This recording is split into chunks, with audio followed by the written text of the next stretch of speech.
Bismillah, alhamdulillahi, wassalatu wassalam ala rasulillah. Subhanallah. We live in strange times. Strange times. You know, I got a message from a brother, a Muslim brother. He's telling me that he got into a relationship with this girl. She's also a Muslim, but she was a virgin. Long story short, he took her virginity away. So she's not a virgin no more, right? They slept together without being married. So she gave him consent.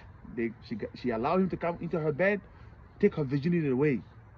But now, like most men that get into haram relationship, after the sex, they gain this new clarity. Oh my God, I'm not ready for marriage. It's not time yet. I need more time. I need a better job.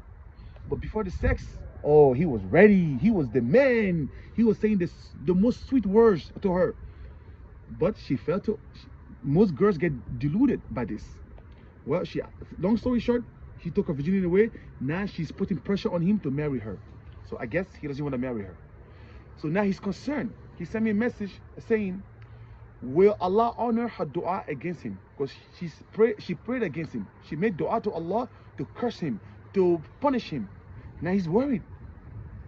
Is Allah gonna punish me? Am I at fault? I said, subhanallah, look at this girl.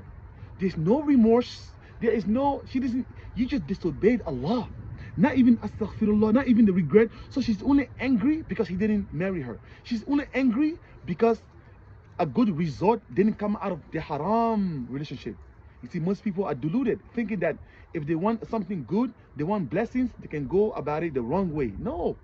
Didn't we learn from the story of Yusuf? His story, his brothers, they had the intention, they had good intention. They wanted the love of their father, but they went about it the wrong way. They oppressed their brother, Yusuf. They threw him into a well, right? No, that's not the way to gain love. That's not the way to gain Allah's blessings. If you want Allah's blessing, you want Allah to bring you favor, blessing into your life, you do it through obedience to Allah. You do it through striving, doing the things that are pleasing to Allah. Yes, you may have to be patient, but that's okay. Because when you get it, it'll be blessed. Subhanallah. Now she's putting pressure on him. You think if they get married, this marriage will be upon blessing? This marriage is going to be built upon the disobedience of Allah. This marriage, if they get married, it will be built upon the displeasure of Allah. So what I told him is that, listen, you guys have your priority all mixed up. Here you are worried about her dua against you, and she's mad that you didn't marry her. You both need to repent for this disgusting sin you both engaged in.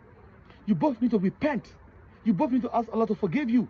Yes, what you did, if you promised her to marry her, what you did was ugly, was disgusting, was a betrayer. And I told him that this is one of the characteristics of a hypocrite. The hypocrites, when they make a promise, they break their promise. When they are entrusted, they betray people. So I told him what you did was wrong. But first, what is the priority is to ask Allah to forgive you both. They both need to repent. Oh, women, let this be a lesson that men that don't want to marry you, they will say all sweet things to you to get you into the bed.